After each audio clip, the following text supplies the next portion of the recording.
a huge part of that made me want to change was the fact that I got diagnosed with diabetes when I was 20.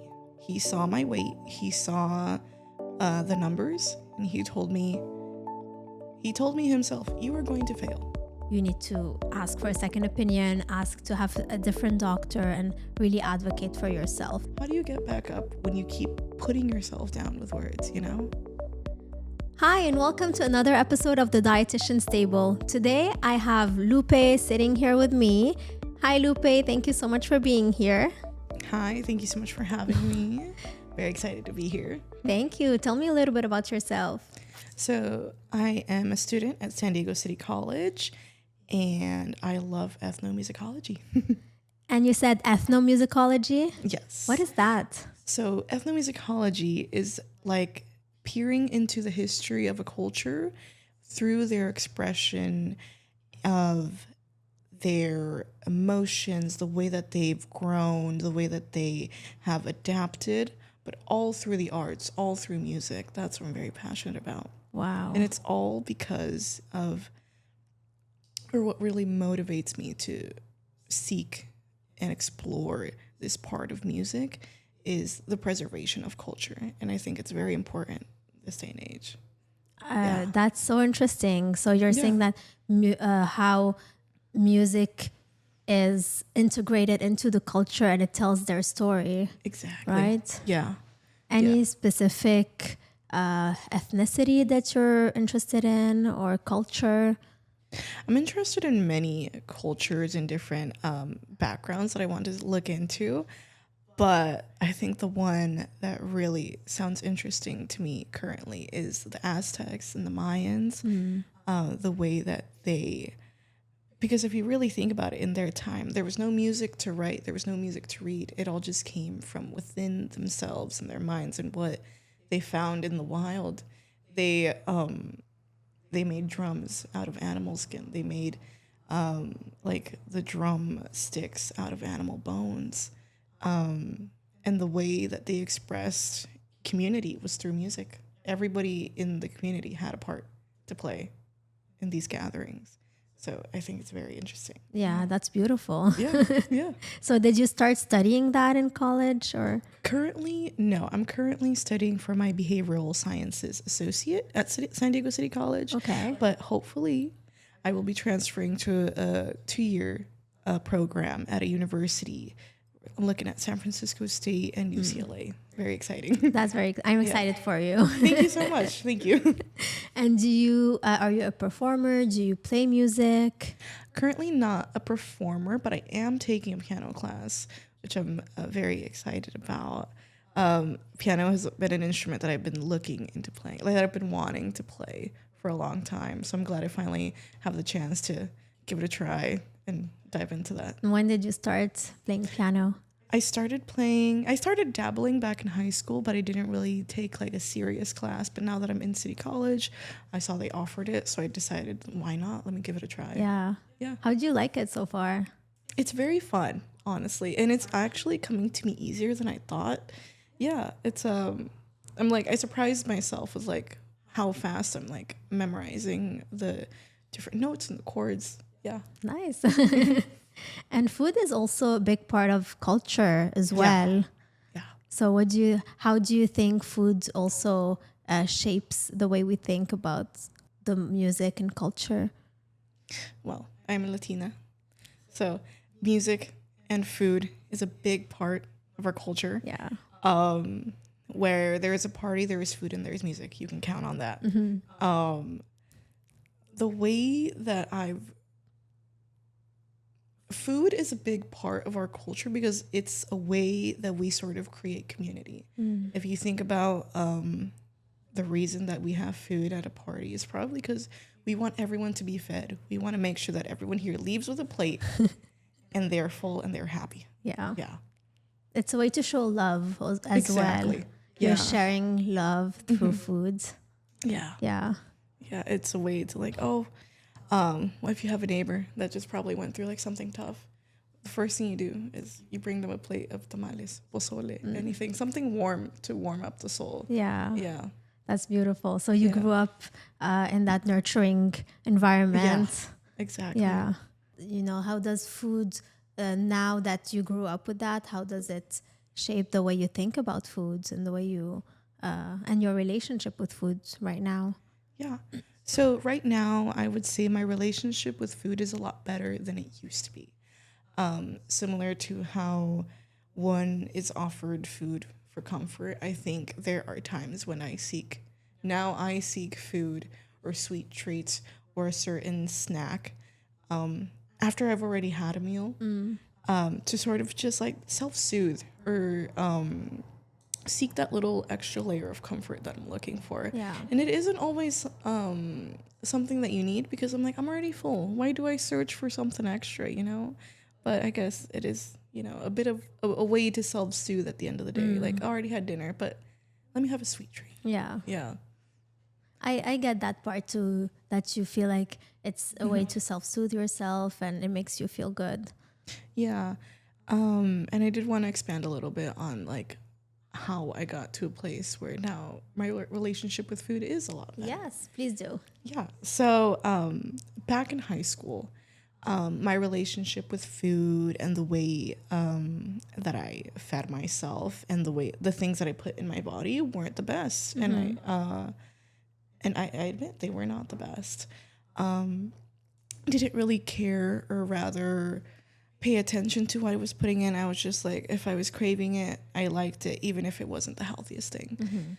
But the more that I grew up, the more that I learned, the more that I experienced, I realized that what I'm putting in my body does actually count. It has a big impact on your daily life. It has a big impact on your future. So I started to educate myself and I started listening to what the doctors said. And a huge part of that made me want to change was the fact that I got diagnosed with diabetes when I was 20. Had always been pre-diabetic. I've always been a big girl for my like 99.9% of my life. And I was like, oh, that's like, I'm pre-diabetic. I'll never actually get to diabetes. It'll be fine. And I feel like that's the way that I saw it as a kid. Because, you know, you're a kid and you're like, oh, the bad stuff will never happen. Yeah. But then I got to 20. I turned 20 years old and the doctor told me, hey, we checked your blood sugar. Your A1C count is 13. Yeah. And I didn't know what that meant. I didn't know what those letters meant. I didn't know what those numbers meant.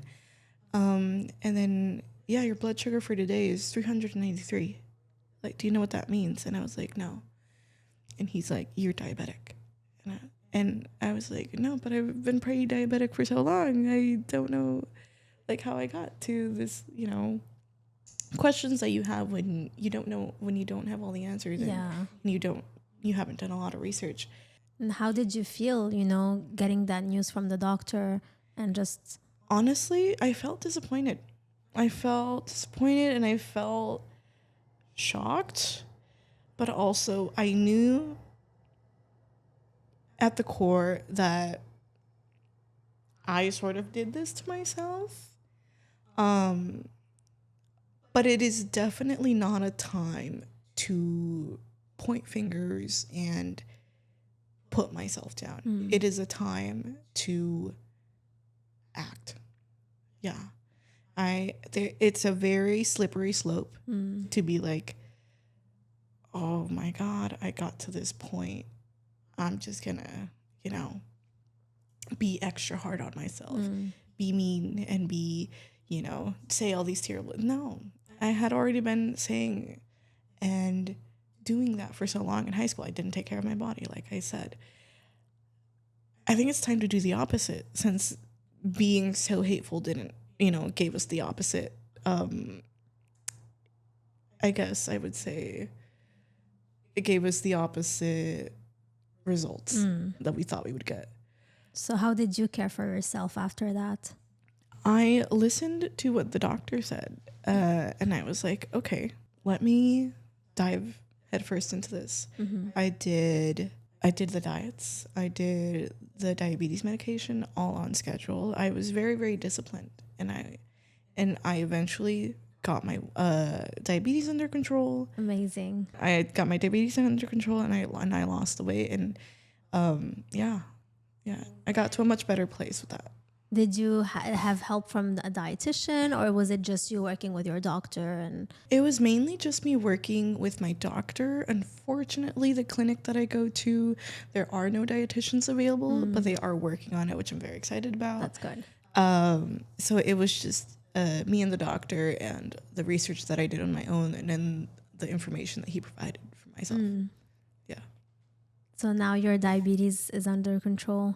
Yeah. Yeah. Yeah. But I will say there were some hiccups. The road to success is not linear. And then success itself is subjective. For sure. Yeah. And there's a lot of stigma in regards to, people having diabetes and living in larger bodies. Yes. So did you experience that stigma? Absolutely. Absolutely. My doctor himself was one of the people that compared me to a stigma. He saw my weight. He saw the numbers, and he told me himself, "You are going to fail. I see people like you, many patients, who do the medication the first month and then immediately just stop taking it, or they don't even take it at all. They don't listen to me." And I feel like the way that he was speaking to me, he diagnosed me. He gave me the medications, and he's like, "Here's what I want you to do." And I feel like the underlying message was, "I think you're gonna fail at keeping this up." And I think that's what pushed me to go even harder with this. I was like, I'm gonna prove you wrong. Yeah. Actually. Yeah. But eventually I switched doctors. I got a female doctor. I asked for a female doctor. And with the help of her, I started a different medication for diabetes and for weight loss. And I talked with a nutritionist every week. Okay. It was a different plan. I was not being stigmatized, and she was there putting my care and my health first, instead of immediately being like, "You might fail.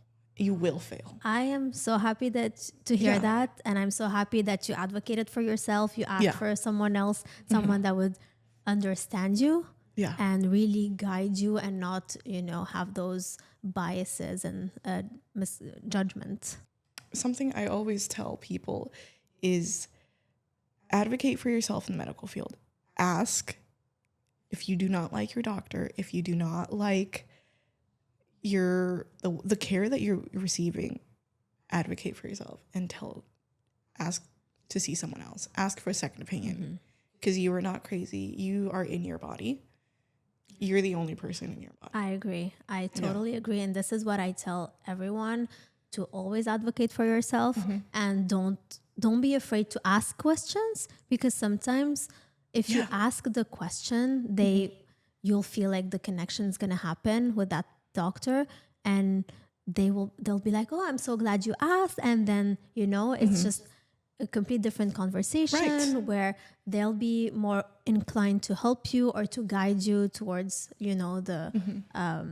towards where you need to be, and help you answer all your questions. And if you feel like it's still not working, even though I'm asking questions and I'm not having my needs met, this is when you need to ask for a second opinion, ask to have a different doctor, and really advocate for yourself. Because at the end of the day, you live in your body, you know yourself, you know your body. So, and no one can tell you otherwise. So if you feel like something's off, something's wrong, you're not comfortable, you need to act on it. Yeah. And the fact that you did that is so empowering. Yeah. Yeah. Especially for women in the medical field, there is very little research into female medicine. I always will want a second opinion, and I will always ask questions. I have many friends, I have many family members who, when they get home from a doctor's appointment, they'll be like, "Oh, I forgot to tell them that. Oh, I'll wait for the next appointment." The next appointment isn't for like 3 months. True. Why do we save things for the next deployment. I'm like, you should have told them. Yeah. You should have told them during that. Or like, were you afraid to tell them? Were you afraid to ask questions? Sometimes we gotta keep them. They're being paid to take care of us. True. We gotta, we gotta ask the questions. We gotta get in there. And when you started your journey, what was the main change that you did that you felt like, oh wow, this is like, was there a big change that you made that was difficult for you, or you felt like was easy for you to do, but that made a big impact on your life? So when I started this journey, I was 350 pounds. I am currently 265, almost 100 pounds lost. The thing that I did to make me feel like I can keep doing this and I will succeed is being patient with myself. Be patient with yourself, be kind to yourself, and be okay with failing and then getting back up. Being kind to yourself when you fail is probably the most important thing. I've had many experiences where I've started a diet, didn't finish it, and I was like, oh, damn it, that's so disappointing. I was so disappointed in myself. How do you get back up when you keep putting yourself down with words, It's not a very helpful thing. So again, I was 350 pounds. I had already been saying the negative stuff for so long. I just wanted to be like, no, I want to change. I want to feel the change. So I first had to do a mental rewiring, basically. I had to sort of sit with myself and set goals for myself, but set goals that I know I could push myself to meet. So realistic goals. Yes, absolutely. Yeah. Setting, for example, some people want to do cold turkey, no sugar, no nothing, no carbs. They'll go in full. Is it sustainable though? No, and that's the thing about sustainable change. Sustainable change has to be generational. But by generational, I mean changing your habits, changing your mental habits, changing the way that you think. You got to start with a great foundation in order to make that sustainable change. Exactly. And also take it one step at a time, because it's a long journey. Yeah. And life is full of unexpected moments, unexpected events. Life is ups and downs all the time. And so you did say, how to get back on the horse is just not thinking of whatever happened or whatever a relapse happened as a failure, but more as a learning event. So reframing the thought that I did not fail. This is something that happened. Let me learn from it and then get back on the horse and continue my journey. Yeah. And then you just add one more skill to your skill set, and that's going to make those relapses less and less as you go through your journey. Yeah. And if you fall off the horse, getting back on the horse probably isn't the first step that you should, when you return to that routine, you aren't going to magically start again by being on that horse. Yeah. You got to first put on the boots. You got to first get up to the horse, and you got to pet the horse, You got to familiarize yourself with that routine. You can't expect yourself to just jump back on. You got to be okay with taking your time. And also taking care of yourself, and then doing some caring for yourself and for your body and everything that it achieved and how strong your body is, so really appreciating your body for everything that it's doing for you and for the strength that it's giving you, that's a first step before also getting back on the horse and just appreciating the body that we have. Yeah, listen to your limits and appreciate everything. Yes. Yeah. Yeah. What was the hardest thing for you? Because you did mention, having those strong foundations to be able to reframe your thoughts and change your eating habits. I'm curious to know, was there something that was really difficult for you to do, or something that you remember vividly? Well, I mean, there's a lot of different things that have been difficult throughout this journey. It's not an easy journey, and it is a long journey. I think one of the most difficult things is having, while you are starting this difficult journey, it's not just about the inner work that you're doing, it's also the exterior or external factors. So while you may have done all the work, there's still a whole world out there of people that are gonna make assumptions about you, and they're gonna be like, oh my god, she's working out, like she shouldn't even like be trying, like once you're so like past that a certain point. And it's like certain things like that, those external things that you hear from other people can be really, really, really tough to hear when you're on a journey like this. But you sort of just gotta, I just sort of pushed past them and be like, well, you're not on my journey. I am on my journey, and no one else is. So step aside, because I'm going to continue doing this regardless of what everyone else thinks and where everyone else thinks I'll end up by the end of this journey. And another really hard thing was having discipline.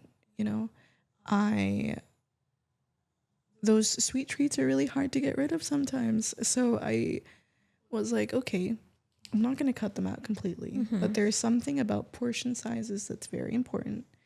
And I listened to my doctor, I listened to my nutritionist, and I just felt a lot better. I'm not completely cutting these things out. I'm doing it in moderation, and I know what works for me. It may not work for other people, but this is what works for me. So you found something that works for you, and that's the most important thing. And then finding a balance in everything, because like you said, life doesn't stop and people continue living around us. So just still be continuing on your journey, but still being able to enjoy life and enjoy the people, enjoy the company with your friends and your family.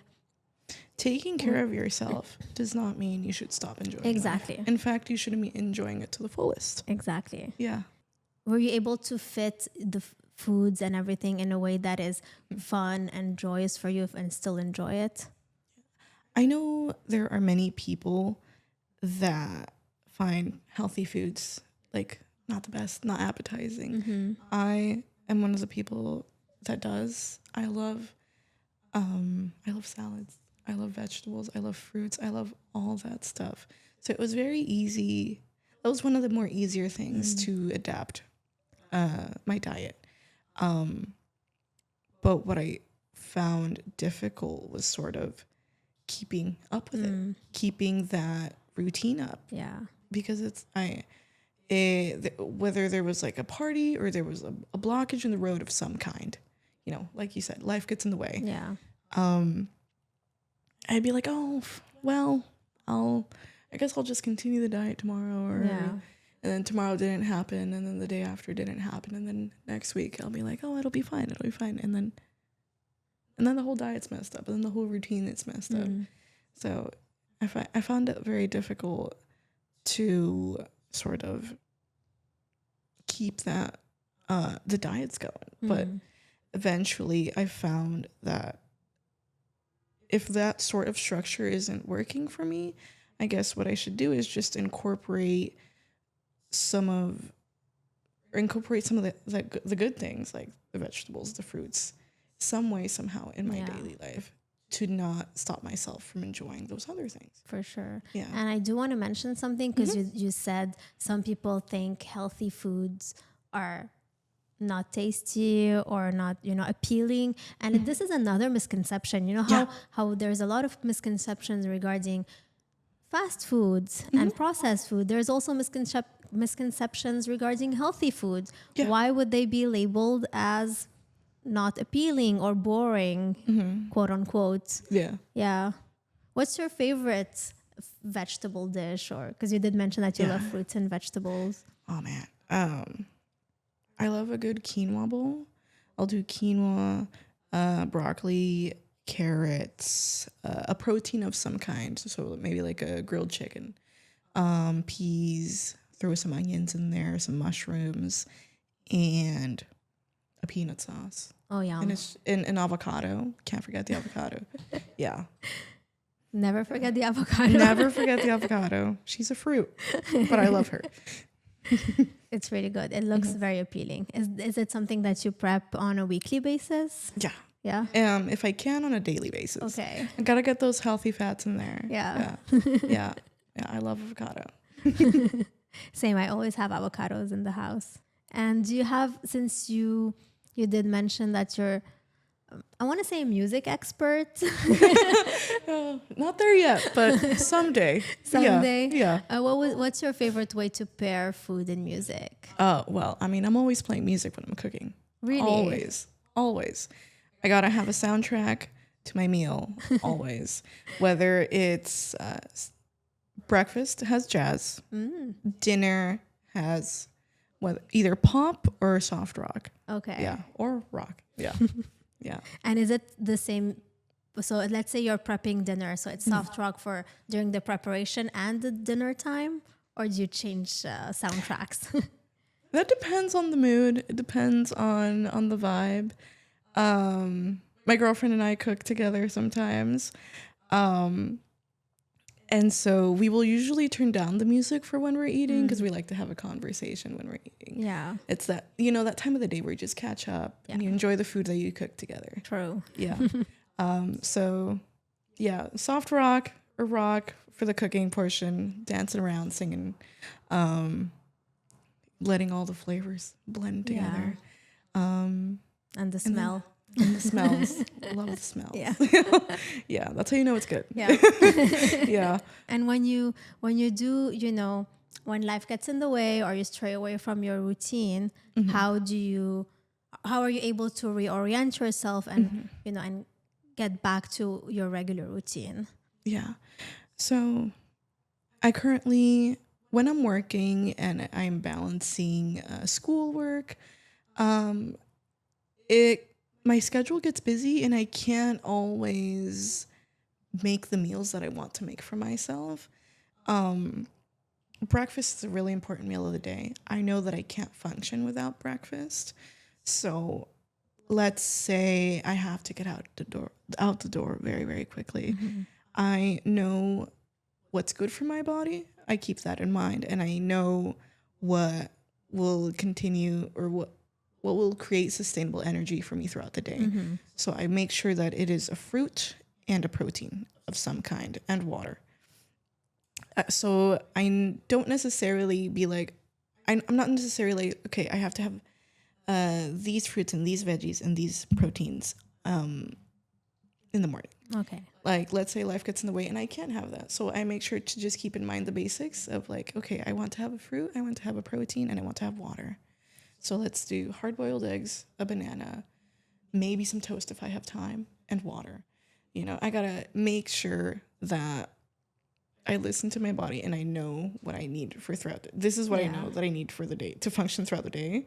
So it's not necessarily, keeping that hard structure, but rather this is what's good. This is what works. And I want to do this for myself. So I'm going to incorporate it in there some way, somehow.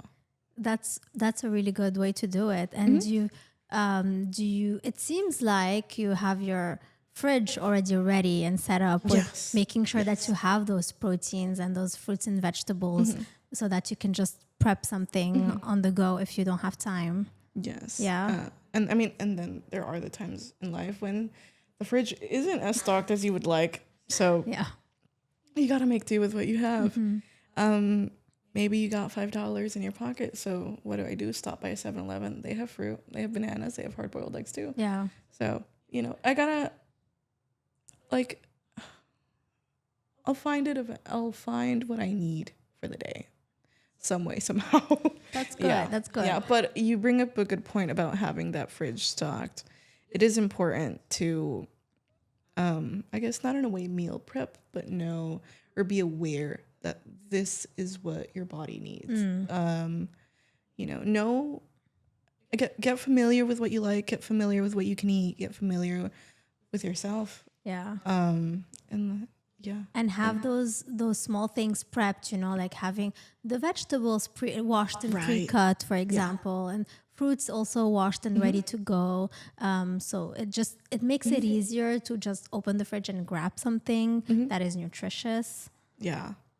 If you're like, well, shoot, no time for breakfast. Yeah. Those overnight oats Yeah. come in handy. Yeah. What are your favorite budget-friendly, breakfast items? So you did mention overnight oats and eggs, hard-boiled eggs. Yeah. And if you have time, would you like do an omelet or something like that? Oh, yes. Yeah. An omelet, it's great. It's very quick.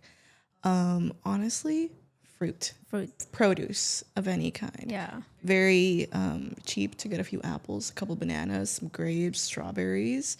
If you can't do a protein, if I can't do a protein, then I always go with fruit. Okay. Do you pair your fruit with something in the morning? Yogurt. Sometimes. Okay. Yeah. I just wanted to mention that because, after, I'm sure but after fasting all night because you're sleeping, when you wake up and you're having breakfast, if you have just fruit, it may spike your blood sugars. Yes. So making sure to always pair your fruit with a protein source or as part of a breakfast if you're having breakfast, just to avoid the spike in blood sugar. I'm very aware that having fruit and yogurt in the morning or a granola or like sometimes I'll do a fig bar, they do spike the blood sugar up in the morning. You're right. So I do always tend to gravitate towards the proteins. Yeah. But if it's like a really quick or if I'm short on time, then I grab the fruit, I grab the yogurt. That's what I usually go for. Yeah. Well, thank you so much, Lupe, for sitting down with me. Yeah, of course. This is fun. It was really interesting. It was nice to have you. Yeah. And for our audience, you can find the video for this and all the other episodes on our YouTube channel at The Dietitian Stable, and follow us on Facebook and TikTok at The Dietitian Stable, or on Instagram at The Dietitian Stable Podcast.